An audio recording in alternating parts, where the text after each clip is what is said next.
이동근 팀장부터 얘기를 좀 듣겠습니다. 사실 이제 뭐 어제 좀 예상보다 강한 반등이 나와주면서 어떻게 보면 시장이 좀 이제 한시름 덜었다 이렇게 좀 표현을 하고 싶고요. 네. 사실 이제 뭐 코스피 지수가 장중에 한 2,660선까지 밀리면서 조금 이제 우려가 커지기도 했지만은 결국은 이제 악재가 조금씩 이제 해소되는 국면이다. 악재를 시장에서 소화하는 국면이다라고 말씀드릴 수가 있을 것 같습니다. 일단 어제의 그 강한 좀 반등세가 이러한 부분들을 다시 확인을 시켜줬고 결국 저점에 대한 어떤 이제는 인식들이 좀 이제 확산이 되면서 다시금 시장은 좀 이제 안정화를 찾을 것으로 보여집니다. 결국 이제 안정화를 찾는 과정에서 여전히 저는 좀 이제 종목 쪽에 좀 집중을 해야 한다고 생각을 해요. 아직까지 대형주들의 흐름은 낙폭과대 이상으로 좀 접근하기는 어려울 것으로 보여지고요. 그렇기 때문에 다시금 좀 이제 종목들, 업종들, 종목들 위주로의 어떤 그런 시장의 흐름들이 연출되지 않겠는가 이렇게 말씀드릴 수가 있을 것 같습니다. 이동근 팀장하고는 해운주 얘기부터 하면서 시작을 하겠습니다. 조선주들은 지금 좋거든요. 해운주들은 어떻게 보고 계세요? 사실 이제 실적만 놓고 보면은 뭐 HMM 같은 이제 대표 종목의 실적이 굉장히 이번에도 이제 서프라이즈가 나올 것으로 예상이 되고 있습니다. 뭐 이제 약간 그 악재 요인들이 없는 건 아닙니다. 이제 운임이 계속해서 지금 하락을 하고 있고 네. 그리고 이제 무엇보다도 고유가의 영향을 받는 업종이라는 측면에서는 사실 조금 이제 우려가 있었는데 그러한 우려에도 불구하고 여전히 지금 어떤 뭐 이런 수급적인 부분이라든가 이런 것들이 이어지면서 그리고 이제 운임이 계속해서 하락을 하고 있지만은 어쨌든 간에 절대적인 수준이 높아요 지금. 그렇기 때문에 이런 부분들을 감안한다면 여전히 이 해운주에 대한 실적 이번에도 아마 HMM을 비롯해서 많은 그 해운주들이 서프라이즈가 나올 것으로 예상이 되고 있고요. 네. 다만 이제 이런 실적의 어떤 지속성이 얼마나 이어질지에 대한 그런 이제부터는 조금 생각을 해봐야 될 것 같아요. 지금 이제 계속해서 이제 이런 그 어떤 그 수급의 불균형 이런 네네. 것들이 언제까지 이어질지 이런 것들이 해소되면은 조금 이제 또 이 해운주 입장에서는 조금 오히려 악재로 작용을 할 수가 있기 때문에 그런 부분들에 대해서 좀 서서히 좀 이제는 감안을 해야 될 것으로 보여지고요. 단기적으로 봤을 때는 일단 지금 어닝 시즌을 접어들면서 해운주뿐만이 아니라 최근에 이제 뭔가 실적이 좀 부각이 되는 이런 업종들이 시장에서 상대적으로 힘을 받고 있거든요. 그렇기 때문에 해운주 같은 경우도 이러한 실적 베이스의 어떤 단기적인 접근이 저는 좀 필요하다 이렇게 말씀드릴 수가 있을 것 같습니다. 시장에서 자화전자가 좀 급등을 하고 있는데 뉴스를 보니까 카메라 모듈 관련된 뭐 시설 투자를 새로 시작한다 이런 뉴스가 좀 있었던 것 같습니다. 최근에 카메라 모듈에 집중하자 뭐 좀 보자 이런 얘기 제가 거의 못 들어본 것 같거든요. 이동근 팀장님 이거 어떻게 봐야 됩니까? 사실 이제 카메라 모듈 뭐 이제 신규 투자 뭐 거의 한 2천억 원 가까운 신규 투자 이슈가 좀 이제 오늘 아침에 불거지고 있는데 네네. 결국은 이것이 이제 시장에서는 뭐 애플카와 좀 관계 있는 것이 아니냐 이런 얘기들이 좀 나오고 있는 거죠. 사실 지금 이제 이런 카메라 모듈 관련해서 최근에 가장 그 중요한 이슈는 역시 자율주행차입니다. 네네. 사실 이제 뭐 LG노텍 같은 경우도 최근에 계속해서 주가가 대형주 중에서 굉장히 차별화되고 있는 이유 중에 하나가 이런 애플카 관련해서의 어떤 모멘텀을 가지고 있다라는 물론 이게 당장은 아니라고 할지라도 결국은 애플카가 뭐 LG노텍이라든가 LG 디스플레이라든가 이런 기업들하고 이제 합작을 할 것이라는 이러한 기대감들이 주가에 좀 반영이 돼 있는데 결국 이러한 그 애플카 자율주행차에 대한 기대감이 이런 이제 뭔가 신규 투자와 연계가 되면서 오늘 주가가 좀 급등을 하는 이런 모습이 나타나고 있습니다. 뭐 이게 뭐 이렇게 뭐 애플이다 이렇게 밝히지는 않을 거예요 아마도. 네네네. 그런데 이제 어쨌든 간에 이런 부분들이 계속해서 시장에서는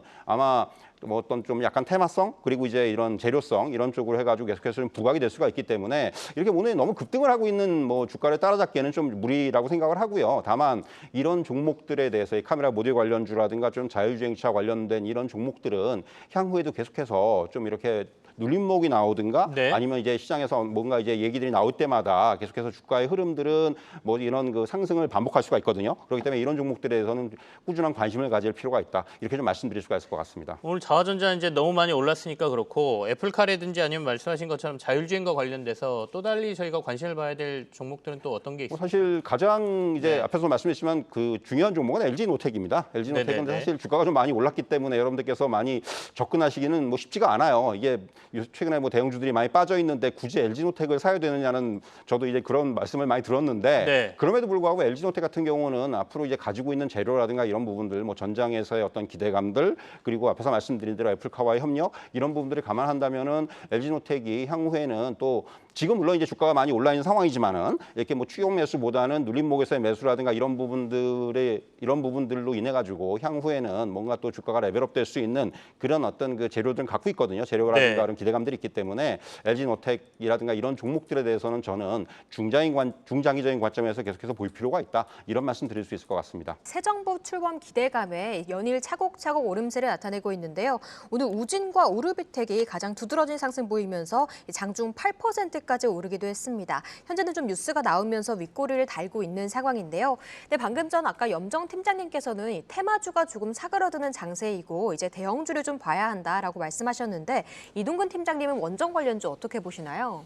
아직까지는 일단 뭐 원자력 관련해서는 뉴스라든가 이런 부분에 의해서 좀 주가가 등락을 하고 있어요. 사실 최근에 이제 뭐 신한울 그 원전 발전소가 조금 이제 가동이 지연될 수 있다라는 그런 부분 때문에 주가가 한 차례 또 하락을 하기도 했었고요. 그러다가 이제 오늘 좀 반등을 하고 있는데 사실 이제 아시겠지만 이제 새 정부의 정책적인 측면에서 탈원전 정책의 폐기라는 부분이 아무래도 이제 원자력 관련주들의 주가의 어떤 등락을 가져오는 가장 중요한 요인이라고 할 수가 있을 것 같고요. 일단 중요한 것은 결국 이제 향후에 이런 그 정부의 어떤 새로운 정책들이 어떻게 진행이 되고 어떻게 이제 정착이 되느냐 이런 부분들이 아무래도 주가에는 좀 영향을 줄 것으로 보여집니다. 다만 이 섹터 내에 있는 종목들이 보면 굉장히 다양해요. 그리고 또 이제 그 중소형주들도 많고 하기 때문에 상대적으로 여러분들께서 아마 생각하시기에는 중소형주들이 탄력이 좋아요. 뭐 올라갈 때도 많이 올라가고 하기 때문에 그런데 다만 이런 종목들은 항상 이 급등락의 리스크를 갖고 있다라는 거죠. 그렇기 때문에 사실은 저는 이런 그 원자력 관련주들을 볼 때는 저는 조금 이제 상대적으로 조금 더 안전한 대형주 위주로 볼 필요가 있다는 말씀드릴 수가 있겠고요. 뭐 잘 아시는 뭐 한전 KPS라든가 뭐 두산중공업이라든가 이런 종목도 위주로 볼 필요가 있다고 생각을 하고요. 다만 두산중공업 같은 경우는 또 이제 그 락업 걸려 있는 이게 요번에 이제 증자 물량들이 좀 이제 출회가 될 수가 있습니다. 오늘부터 아마 출회가 될 수 있는 것으로 알고 있는데 그렇기 때문에 이런 또 수급적인 요인들이 있기 때문에 그런 수급적인 요인들을 좀 피할 필요가 있어요. 그래서 사실 좀 이렇게 급하게 뭐 매매하기보다는 조금 이제 긴 관점에서 장기적인 호흡으로 볼 필요가 있다. 이렇게 좀 말씀드릴 수가 있을 것 같습니다.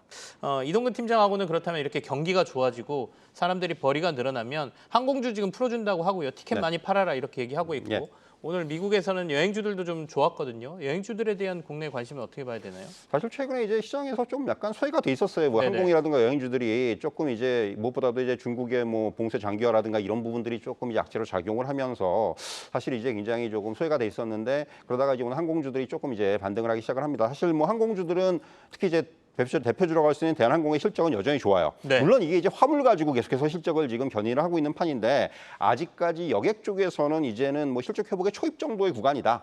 이렇게 좀 보시면 될 것 같고요. 결국 이제 포인트는 지금 이제 여행을 가시는 분들도 뭐 이제 예약하시는 분들도 주로 뭐 멀리 가신다고 그러죠. 뭐 유럽이라든가 이런 쪽에 이제 비중이 높은데 그럴 수밖에 없는 게 아직까지 중국이라든가 일본은 이 격리 조치를 안 풀었어요. 그렇기 때문에 사실 본격적으로 여행주라든가 항공주들이 좀 반등을 하기 위해서는 여객 쪽에서의 어떤 수요가 늘어나기 위해서는 가장 중요한 포인트는 중국이나 일본이 입국 조치를 좀 이제 완화시키는 거죠. 이 부분이 사실은 굉장히 중요한 포인트라고 할 수가 있겠고요. 결국 그렇기 때문에 저는 조금 시간이 필요할 것으로 보여지는데 다만 항상 주가라는 거는 그보다 먼저 움직입니다. 그렇기 때문에 사실 저는 이런 뭐 여행주, 항공주, 리오프닝 관련주들에 대해서는 최근에 이제 조정이 좀 나왔거든요. 그런 조정이 오히려 매수의 기회로 삼을 수 있는 어떤 적기라고 생각을 하고요. 사실 올해 내내 제 이전 시간에도 그런 말씀 드린 적이 있는데 올해 내내 리오프닝 관련주들은 계속해서 시장에서 부각이 될 수밖에 없어요. 뭐 실적적인 측면이라든가 또는 이제 어떤 말씀하신 대로 이제 억눌렸던 수요의 어떤 이제 분출 이런 부분 때문에 계속해서 시장의 중심에 있을 수밖에 없기 때문에 특히